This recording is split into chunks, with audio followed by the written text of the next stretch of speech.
past, before the Jin and the Han dynasties, there lived a cave chief of the southern China by the name of Wu. As was the custom of those days, Chief Wu had taken 2 wives. Each wife in her return had presented baby Chief Wu with a baby daughter. But one of the wives sickened and died. And not too many days after, Chief Wu took his bed and died too. Yes, Shen. The little orphan grew in her girlhood in her stepmother's home. She was a bright child and lovely too, with skin as smooth as ivory and dark holes for her eyes. Her stepmother was jealous of all this beauty and goodness, for her own daughter was not pretty at all. So in her displeasure, she gave Shen the most heaviest and unpleasant chores.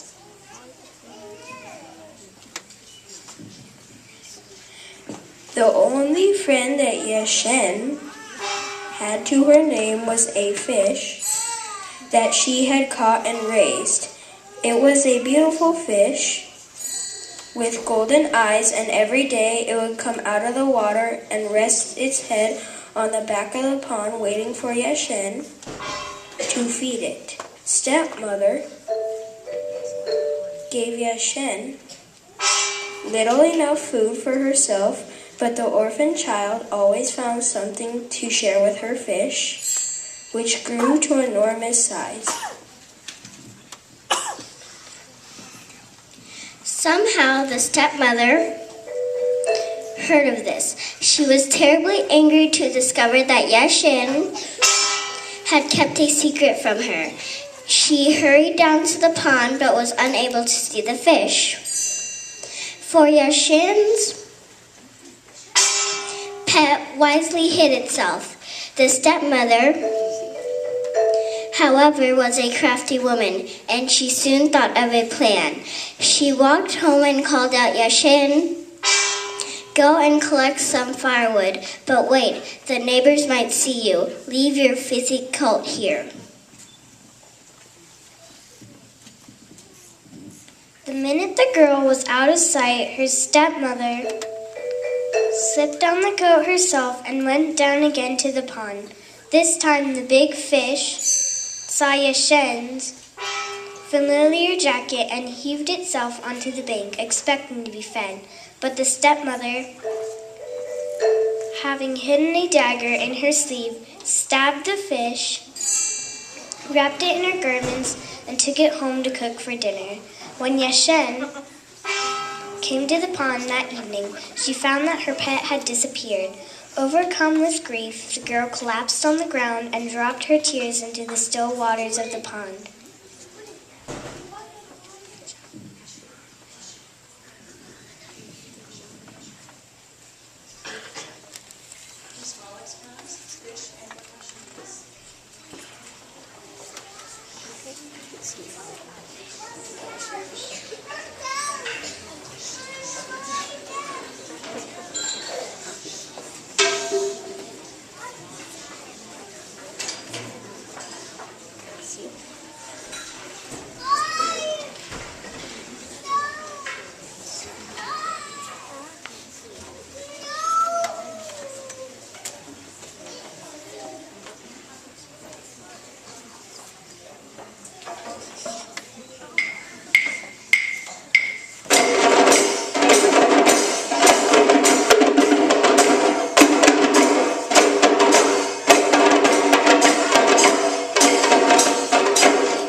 poor child," said a voice. Shen sat up to find a very old man looking down at her. He wore the coarsest of clothes, and his hair flowed down over his shoulders. "Kind uncle, who may you be?" Shen asked. "That is not important, my child. All you must know is that I have been sent to tell you of the wondrous powers of your fish." "My fish." But sire, the girl's eyes filled with tears, and she could not go on. The old man sighed and said, "Yes, my child, your fish is no longer alive, and I must tell you that your stepmother is once more the cause of your sorrow." Shen gasped in horror, and the old man went on, "Let us not dwell on the things that are past." And he said, "For I come bringing you a gift. Now you must listen carefully to this. The bones of your fish are filled with powerful spirit. Whenever you are in serious need, you must kneel before them and let them know your heart's desire. But do not waste their gifts."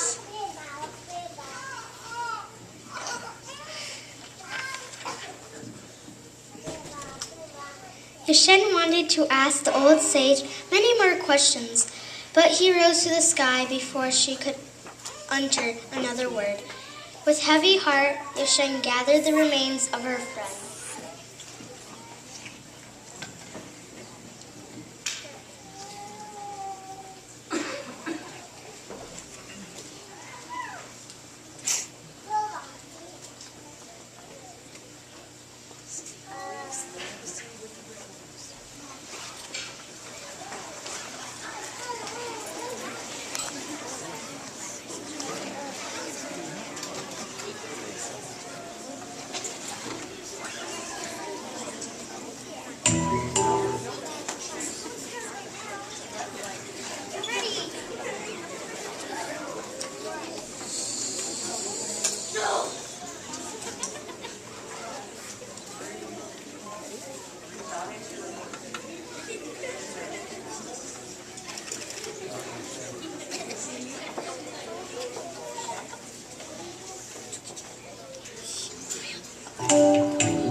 Time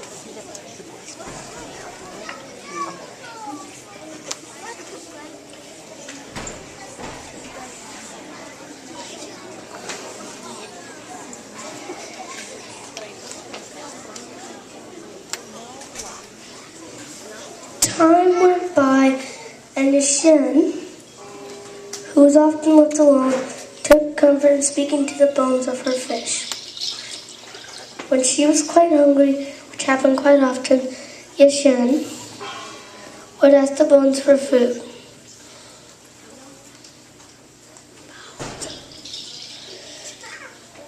So time passed quickly. Spring came. Festival time was approaching. It was the busiest time of year. Such cooking and cleaning and sewing there was to be done. Shen had hardly a moment's rest. At the spring festival, young men and young women from the village hoped to meet and choose who they would marry. How Shen longed to go.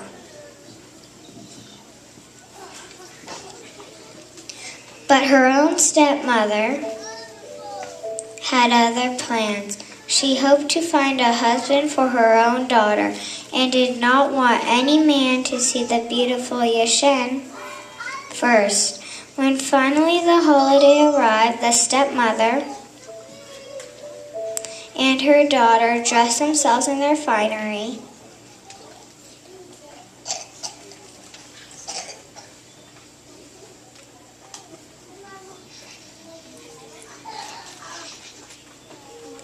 and filled their baskets with sweetmeats.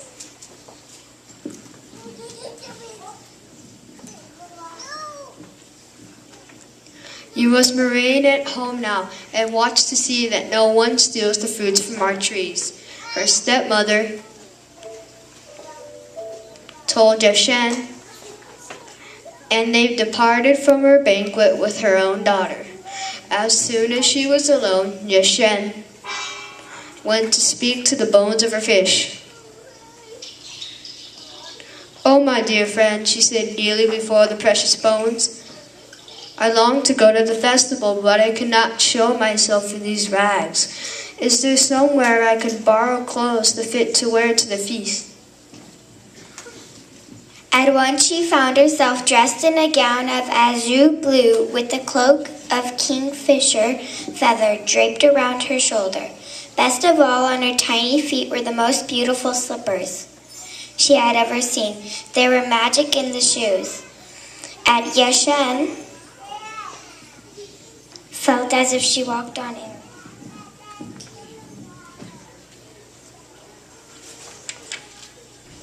"Be sure you do not lose your golden shoes," said the spirit of the bones.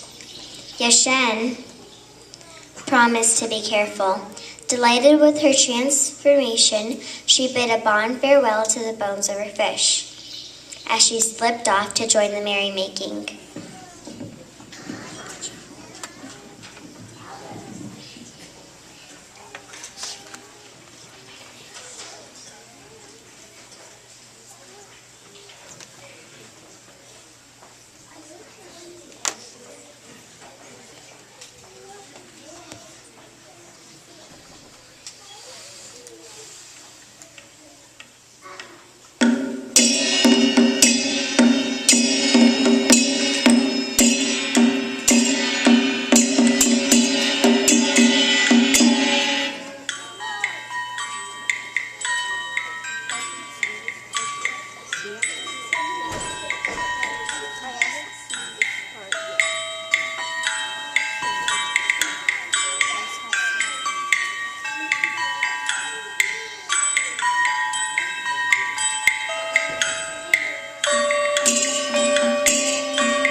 Shen turned many a head as she appeared at the feast.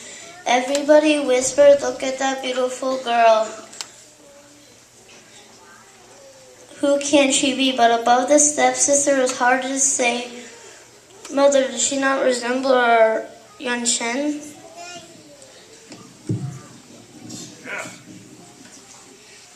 Upon hearing this, Shen jumped up and ran off before her stepmother could look closely at her. She raced down the mountainside, and in doing so, she lost one of her golden slippers.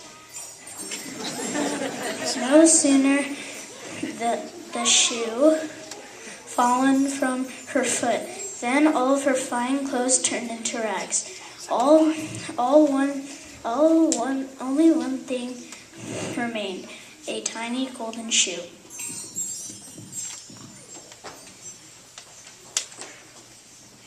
Shen hurried to the bones of her fish and returned the slipper,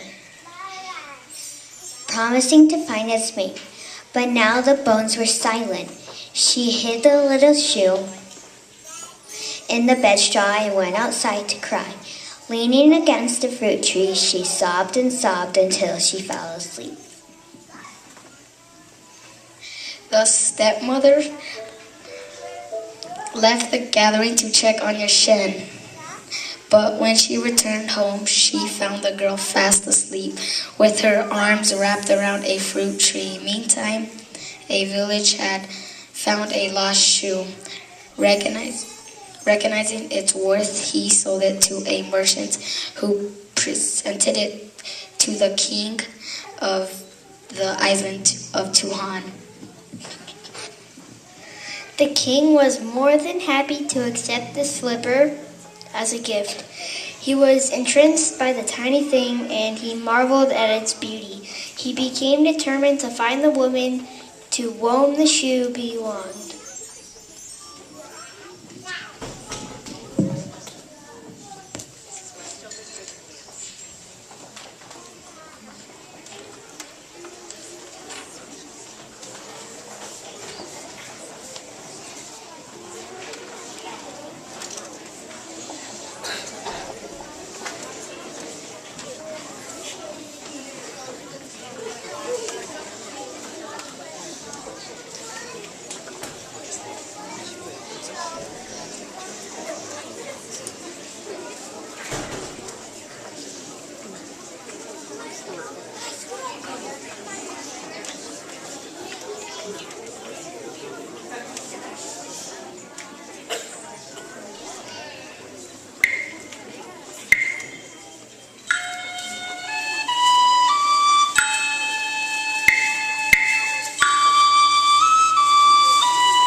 A search was begun among the ladies of the kingdom, but all who tread on the sandal found it impossibly small. Undaunted, the king ordered the search widened to include the cave woman from the countryside where the slipper had been found. No.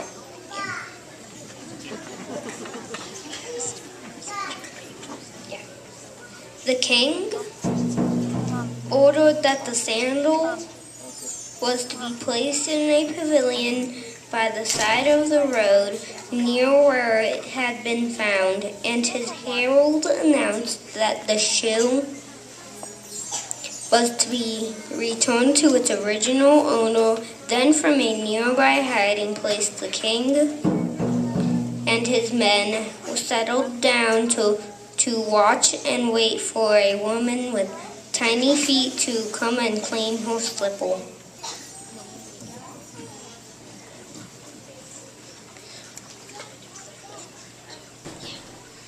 All that day the pavilion was crowded with women who had come to test on the shoe. Stepmother and stepsister were among them, but not Shen. They had told her to stay home. By the day's end, although many women had eagerly tried to put on the slipper, it still had not been worn. Wearily the king continued his vigil into the night.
It was until the blackest part of the night, while the moon hid behind a cloud, that Shen dared to show her face at the pavilion, and even then she tiptoed timidly across the floor. Sinking down to her knees, the girl in rags examined the tiny shoe. Only when she was sure that this was the missing mate to her own golden slipper did she dare to pick it up. At last she could return both little shoes to the fish bones. Surely then her beloved spirit would speak to her again. Now the king's first thought on seeing Shen take the precious slipper was to throw the girl into prison as a thief. But when she turned to leave, he saw her face. At once the king was struck with sweet harmony of her features, which seemed so out-keeping her of the rags she wore. It was then he noticed her tiny feet. With a wave of his hand, the king signaled that this tattered creature was to be allowed with the golden slipper. Quietly, the king's men slipped off and followed her home.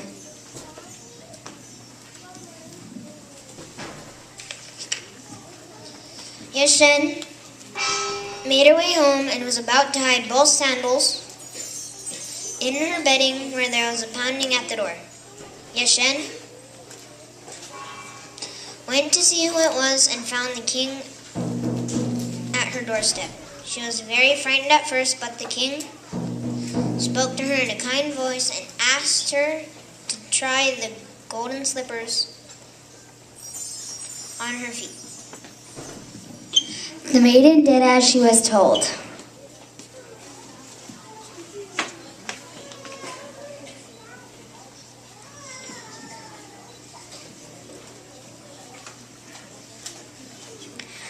Her rags transformed once more into the feathered cloak and beautiful azure gown.